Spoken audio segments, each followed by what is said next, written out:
All right. Good day, good afternoon, and good evening to all my podcast listeners. This is Brian again, your host for Inspiring Educators.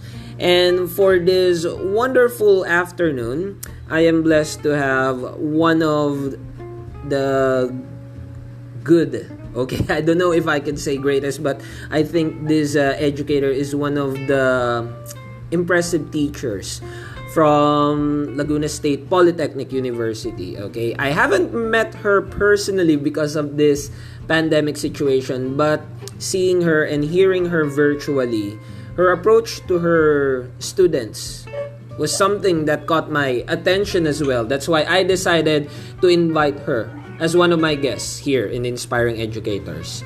Without further ado, let's all welcome Dr. Myrna Medrano. Good afternoon, Dr. Medrano. How are you po? Good afternoon, Sir Brian. I'm fine. Okay, Doctor, it's an honor to have you here in my podcast, and I'm really thankful that you accepted it po. The pleasure is mine, sir. All right. So, Dr. Medrano, let's get started with my first question, which I always ask to all my guests, okay? So, we're interested to know first, who is Dr. Myrna Medrano? Okay. Myrna Medrano, as I used to call my name. I don't like to be called doctor, sir. I am a daughter of a poor family. And it so happened that even my parents were not able to finish a degree. And fortunately on our part, as their children, we are 9 in the family. My father strongly believed on the magic of education, that he believes that once we attain a degree, we will be having a better life, a life better than what was given to us by our parents. I've been married twice because I've been a widow for when I was at the age of 30. I have 5 children, and the 2 of them are in other country, in Canada and Thailand, and the rest are in the Philippines. But all of them are degree holders. Now, that will be all, sir. Wow, that was really an interesting introduction, Doctor. Okay, and just like you mentioned po, you don't like to be called the doctor tag, but I was really honored po. That's why I can just, po, call you Ma'am Medrano, okay, since that's your request. But then, every time that I have doctors of education here in my podcast, I'm so excited po.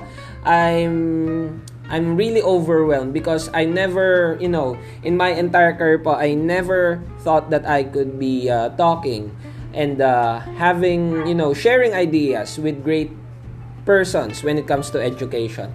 So, next question po, Ma'am Medrano. We would like to know your journey in education. How did you end up po as a teacher? Can you share us your story? With regards to my journey as an educator, my father wants me at first to take the course Bachelor of Science in Commerce, major in accounting. But then I have considered that coming from a poor family, it is very difficult to be counting monies every day. But my pocket is empty. So without my father's knowledge, I shift course from commerce to education, which is my first love.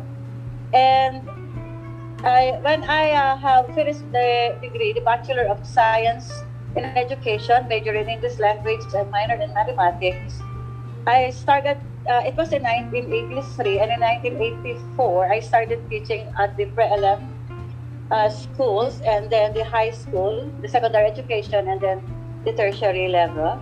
I have been in the profession for 34 years, and because my first husband died at an early age, and with four children who were ages 8, 7, 6, and 2, I was forced to think of growing professionally, but to prioritize the education of my children.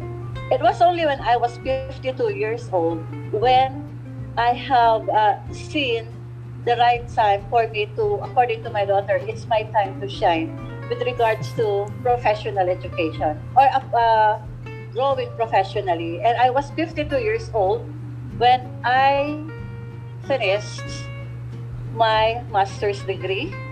And then eventually, after finishing the master's degree, I enrolled the Doctor of Philosophy, major in English language and literature. And I was already 58 or 57 years old when I finished the degree. And you may ask, what's the reason why I pursue studying in spite of my age? Because I do believe that there's no age limit in learning, because learning is a continuous progress. And that is why, up to this point in time, as an educator, I am still in the process of learning, or learning, relearning, unlearning, relearning, and learning again. That's all, Sir Brian. Wow. How will I say this? But I was stunned, Doctor, to hear those quick but really meaningful story from you, because I would also like to share again, when I finished my bachelor's degree po, I was 30 years old.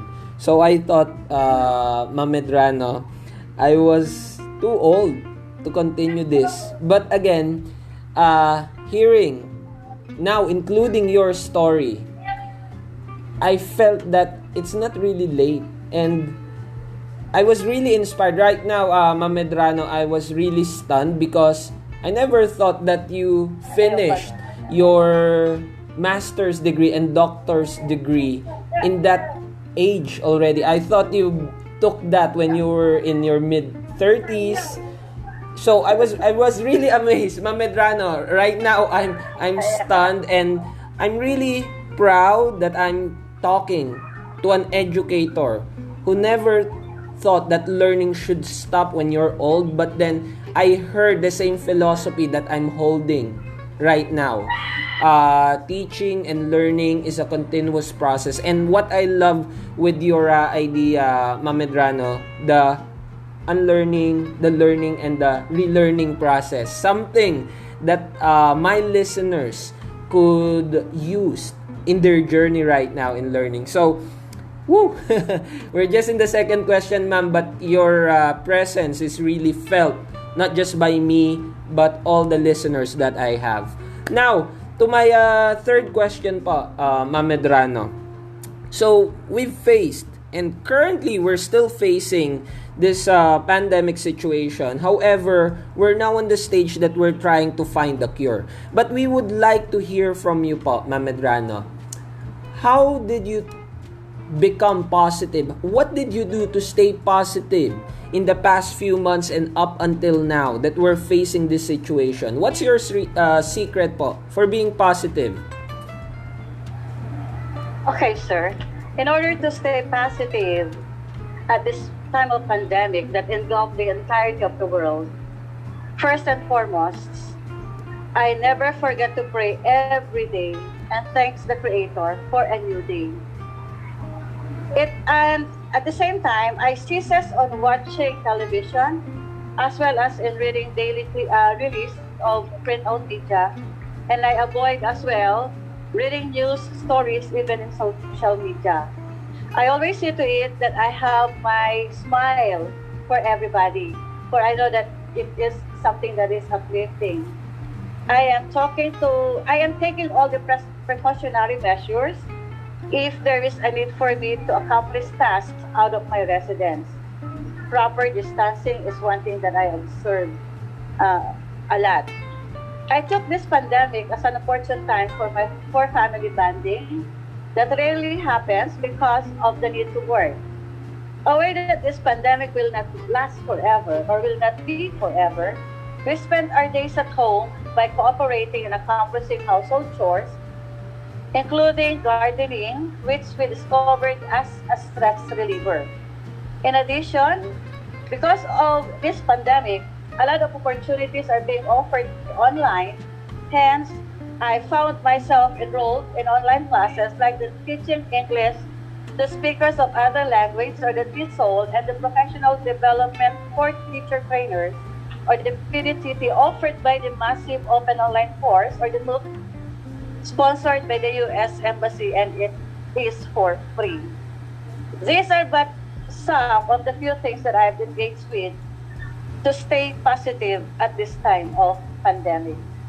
Wow. It was That's all, sir. it was really meaningful, Ma'am Medrano. And when I heard the, planting as an hobby, as a hobby, I was really happy as well po kasi I tried and still trying to have my own garden in our other house po, because here where I'm staying right now in my mother's house, she started her garden with the help of my grandmother, and it was really totoo po, it was true that it is a stress reliever, so it makes us more positive despite that, we're going to wake up early, we need to take care of the plants like as if we're taking care of our young ones. So it is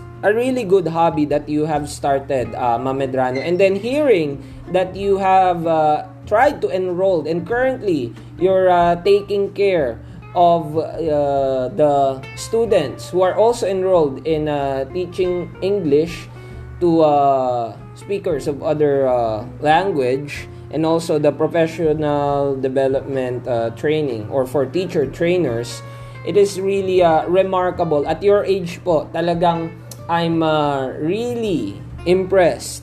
And I guess that I'm very lucky still, again, that I'm being taught, being guided, and hearing words of wisdom from you po, Ma'am Medrano. And now, the much-awaited part, okay? We would like to know, how does Ma'am Medrano, others call Dr. Medrano, inspire her learners? What's your secret po on being an inspiring educator? Secret? I don't think it's a secret, but I do believe that it should be something that must be carried by all educators. First is that we'll have to have a big heart in understanding our students. We have to equip our minds that not all our students will be in a good state of their health, and that there will be possibilities that they will be facing problems. So we should avoid being mad at them or being angry because they were not able to accomplish the task that we have given them. And another thing is that, first and foremost, if I may say, I really consider my students as my children. Remember that I'll be turning 60 this coming March, so they are literally my students are literally my children, if not my grandchildren. And I am telling them my story, as I have told you, as what I have been told. I have narrated a little while ago. I am not ashamed, I am not afraid to share them my story, especially my journey in education, because I would like to inspire them that poverty is never a hindrance in attaining a degree, and all you need is your determination. I am sharing them my stories because I would like them to realize that age is just a number. If I will only be given permission by my children, I still would like to study because I would like to take up Juris Doctor. But then according to them, Mommy, you have reached the peak of the profession that you have. What's the use of enrolling to another course? I'm telling them because I believe there's no such thing as there's no stopping. There should be no stopping in attaining a degree. So, in order to inspire my students, I really am always sharing the story of my life to them. It's not because I am bragging or whatsoever, because I know I have nothing to brag about it. but simply because I would like to inspire them. I am giving them the full consideration, complete understanding of a mother or a grandmother in whatever they have missed with regards to our lesson, something like that. And I am always giving them the chance, first and second chance, in order to pass the lesson or the subject. And that will be all, Sir Brian. Wow. I'm praying that I would be somehow become your student po and to be mentored by you, because as just to share with my listeners, Dr. or Ma'am Medrano is really amazing educator. She was also a facilitator in the professional development for teacher trainer, and her ideas were really astonishing. She helped this group of educators from Myanmar to organize how are they gonna do their presentation, and it was really remarkable because they follow it. And right now, those group of teachers from Myanmar are doing their best in presenting their own training courses with the help and with the suggestion of Dr. Medrano. That's why I'm praying and I'm hoping that I could experience to be taught by this one-of-a-kind, inspiring teacher known as Dr. Myrna Medrano. So, ma'am, before we end this episode of my podcast, I'll be inviting you, which I usually do po.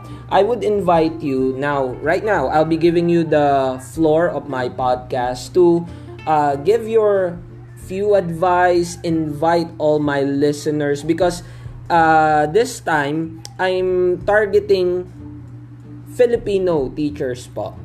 Before you, ma'am, I've interviewed the trending principal from Aklan, Sir Lumibo. He was the trending principal wherein he is also acting as the janitor or the maintenance of their school in Aklan. So, I'm really honored that I've interviewed that kind of principal, and now, once again, I'm inspired by an educator who started from nothing and now look where she is. So, Ma'am Medrano, I'll be giving you my podcast floor. You could speak in our native language or you could still speak in English, but go ahead po, ma'am, invite them. Give us your last few advices po. The floor is yours, Ma'am Medrano. Okay.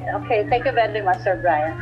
To my fellow educators in the Philippines, please do continue studying, continue your professional growth, and let us always bear in mind that the learnings that we will receive will be cascaded to our learners, and there is no such thing as age with regards to growing professionally. I experienced it myself. I'm 58 years old when I finished my doctorate degree, and up to now, I am in the teaching profession. At sana po, hindi natin iisipin palagi na ang daming trabaho, ang daming sakit sa ulo, ang daming activities, because it is just a matter of time management po. And we always have to think that there is a need for us to unlearn, learn, and relearn. And how I wish that it's not that I'll be bragging, how I wish that every listener who are aspiring to become or to finish a doctorate degree with age that they believe is old enough to attain a degree will still pursue their dream of receiving one, because it will be of great help. It's not only for promotion, but we really are, or we will be equipped with much knowledge, with more than enough knowledge, if we ourselves will continue to grow professionally. Maraming salamat po sa lahat, and God bless us all. That's all, Sir Brian. All right. A really inspiring words from an inspiring educators. So, from the bottom of my heart po, And since I'm a one-man team here in my podcast po, thank you very much, Ma'am Dr. Medrano, because you have inspired me. Even though it's already afternoon, but then, the flame of being an educator has lit up again with me po. Every time that I hear those ideas from all the teachers, it helps me po. It improves my knowledge. It boosts my morale. Because like I've shared with you po during the start, I thought that I'm too old to go back to this teaching profession because I was in the call center industry po. But then, just like what they keep on saying, you'll be going back to the first thing that you love. And my first love nga po is to teach, to share the knowledge, what I learned. At nabanggit nyo nga din po na ang isang guro ay hindi dapat napapagod sa kanyang gawain. Kasi nga po, for me, and I guess for everyone, teaching is one of the noblest job that God gave to us. So with that, again po, Dr. Medrano, maraming salamat po. Thank you very much. And again, it is an honor to have you as my guest po. The pleasure is mine, sir. Thank you very much as well. Alright, so that's it. Another wonderful episodes to all my listeners. We've just listened to a Filipina educator who was able to inspire us not just by her works, but her attitude when it comes to education. Once again, this is Brian, and I hope you listen once again to Inspiring Educators. See you next time.